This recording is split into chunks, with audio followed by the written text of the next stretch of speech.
We already have some serious stats about the new mini set and the best decks from it. So in this video I will go over 5 of the best Hearthstone decks right now after the mini set came out, and we will also look at all of the other best archetypes for each individual class, so stick around to the end. I'm doing my best to give you guys the best Hearthstone content so you know what you're playing with and against. So if you're serious about Hearthstone, please drop a like and subscribe to the channel, and don't forget you can hire for some Hearthstone coaching. Now let's check out the decks. You are not prepared!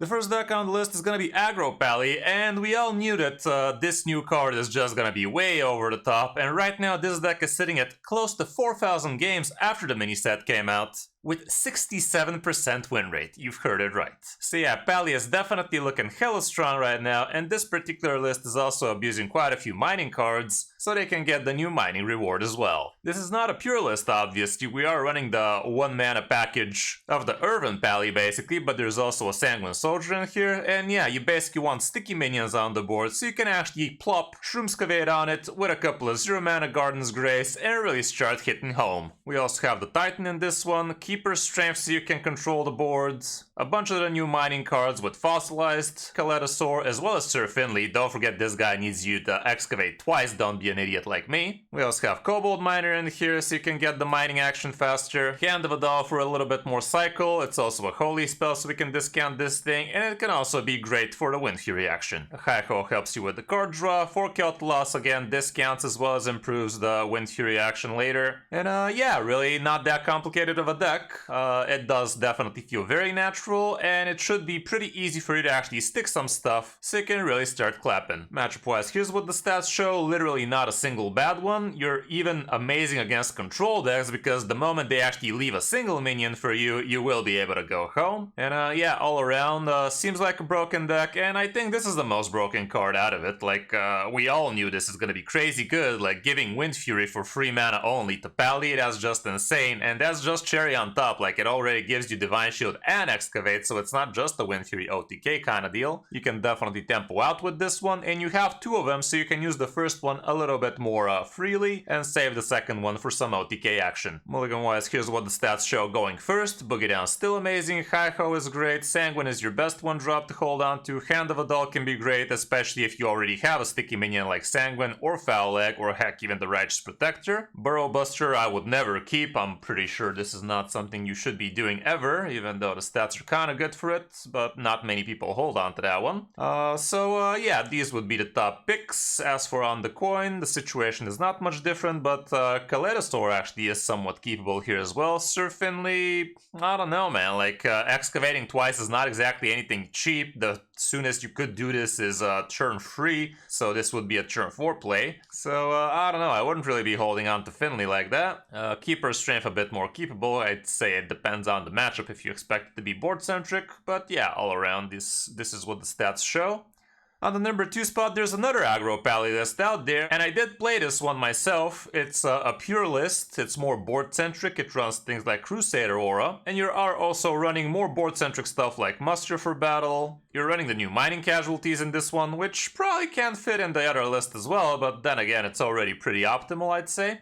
We still have plenty of buffs for the Shroomscavate action to happen, and yeah, with this deck, if you're on the board, you're gonna be very happy, but once you lose the board, it's actually super hard to actually get back onto it.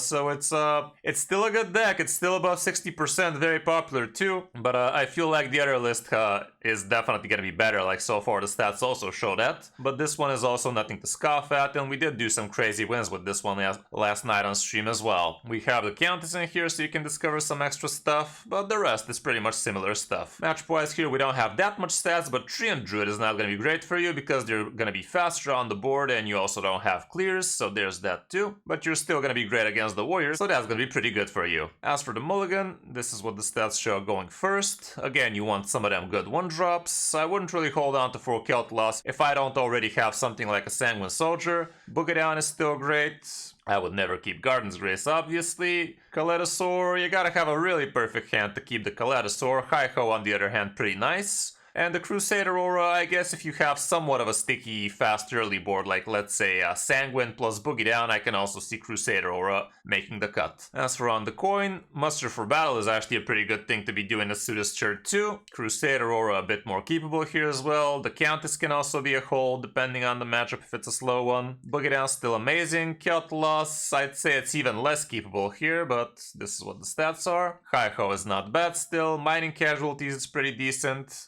And Blood Matriarch Liadrin can also help you recover from the board as well. For other good Paladin decks right now, here are the first two I already showed you. Both have insanely good stats and they are the best decks in Hearthstone right now, it seems. There's another variant of aggro Pally. This one is not running Blood Matriarch Liadrin, and I think Liadrin actually is definitely a very good improvement for the deck, and that's what the stats show as well. Also, Highlander Paladin apparently is pretty good. Urban Paladin is still playable. The old aggro lists are still fine with the showdowns and whatnot. So yeah, Pally is still crazy good right now.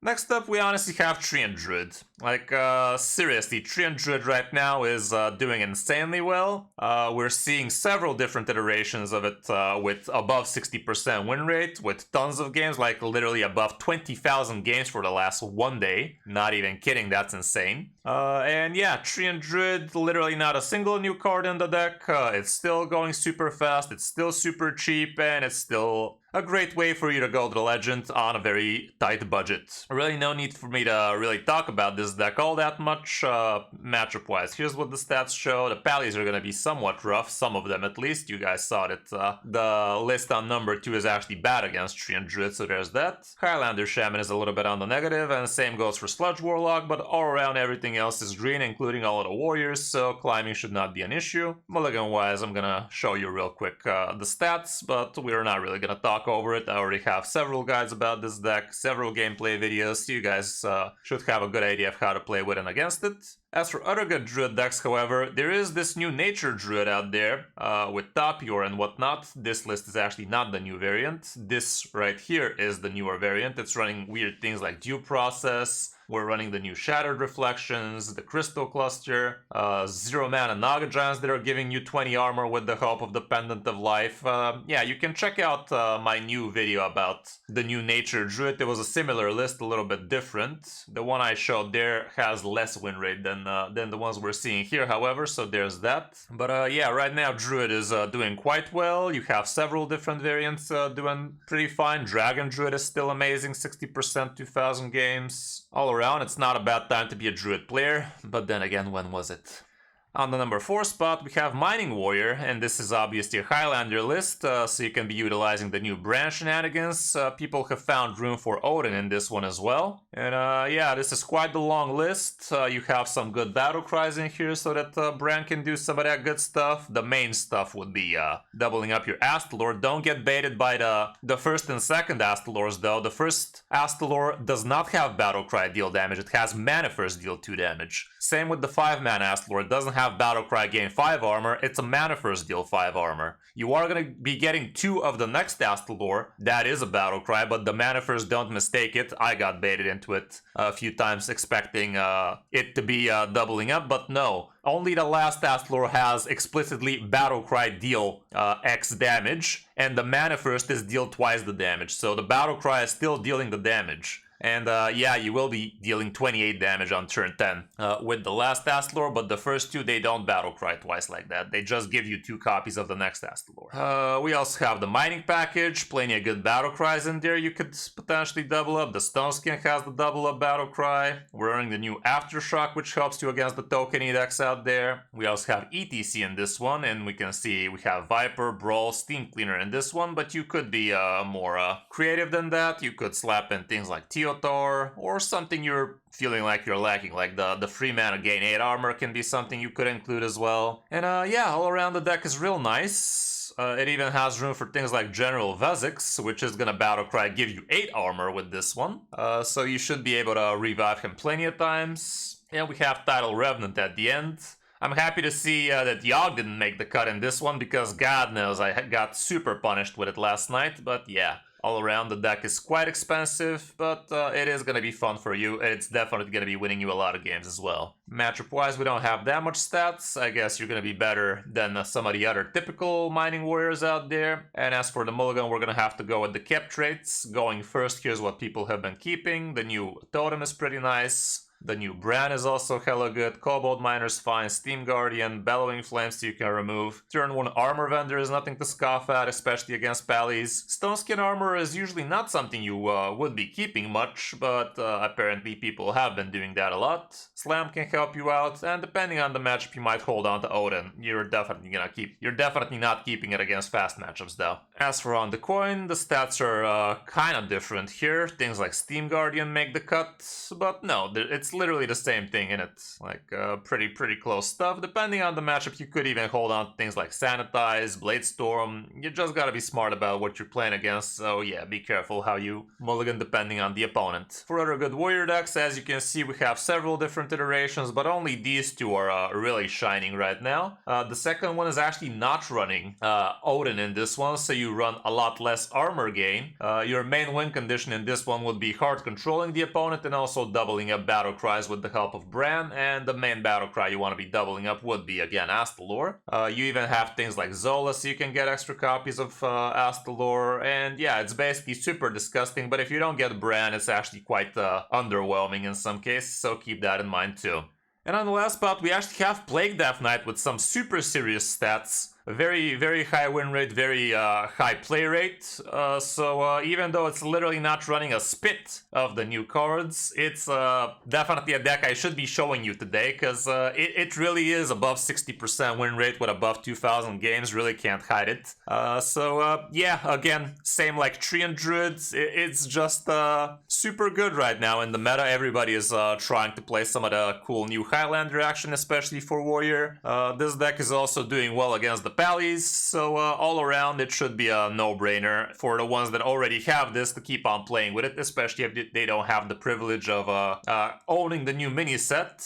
But honestly, everybody should have saved up the 2,000 gold for the mini set, because it's always worth the buy. But yeah, again, no reason for me to go over the deck. It's exactly a list I've already given you gameplay guides and all of that good stuff for, so you can check those out. Matchup-wise, apparently it's actually not that amazing against Paladins, even though if I remember correctly, it used to be very good against Pallies back in my day. But it is going to be amazing against Warriors and against other different Plague Death Knights, apparently. It's kind of weird when they show literally the same name that you're 60-free, like it literally should be 50-50, but I don't know. A little bit muddy, I guess. Going first, here's what the stats show, yeah, you want the good mining cards, the good plague cards, and when going second, it's not much different, but Tome Trader can also make the cut here. For other good Death Knight decks, like I said, here's the list I showed you. Okay, it's above 1,000, but this is only for like 24 hours, so let's not judge it too harshly. It's still an insane result, 65% win rate, and we have several different iterations, all having above 61% win rate, so yeah, the Plague DK right now is definitely killing it. Rainbow Death Knight is sitting at 56, so not that amazing, and everything else just hot garbage. Don't look at this pile of crap, this is a bot deck, so not real people are playing this shit.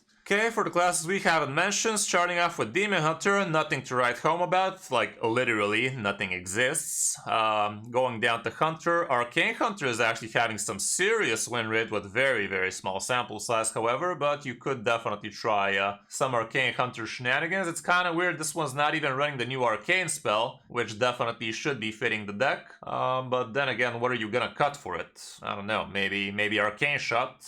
It's definitely going to be worth it to have a little bit more board presence in the early games. Highlander Hunter is doing fine. Here's the other Arcane Hunter. This one is running the Shimmering Shot, and it is actually running things like Mantle Shaper as well, one collateral. It's looking interesting, but it's not as good as the other one. But then again, with this small sample size, you can't really get a good idea of what's good or not. Cleave Hunter is also still doable. For mages, mining Rainbow Mage is still fine with Siphi. We have Secret Mage actually working, but the secrets you're running are only a couple of objections and a counter spell. You could discover some extras too. And yeah, that's basically it about mages. No Elemental Mage has emerged just yet. For priests, Undead Priest is actually doing quite fine, and Automation Priest is also out there. Pretty disgusting deck to play, but as you can see, the win rate is not that amazing. For Rogue, these stats are actually not super correct. There was a bug, and Velarok was actually needing, again, for you to play free different class cards before he goes into his true form. That was a bug. They did fix it like 12 hours ago, so right now these stats are all over the place. Mining Rogue is still probably going to be quite good. Probably not as good as it used to, but still quite decent. As for Shaman, Highlander Shaman is still your best bet. Nothing to write home about though, like 56% win rate compared to the 67 we saw on some of these decks, just not cutting it for most. As for Warlock, Sludge Warlock is out there. There's also this new Fatigue Warlock, this thing, with Lady Darkvein, and that can be pretty disgusting. Like, you can do some serious OTK damage with that one. It does require some setup, though.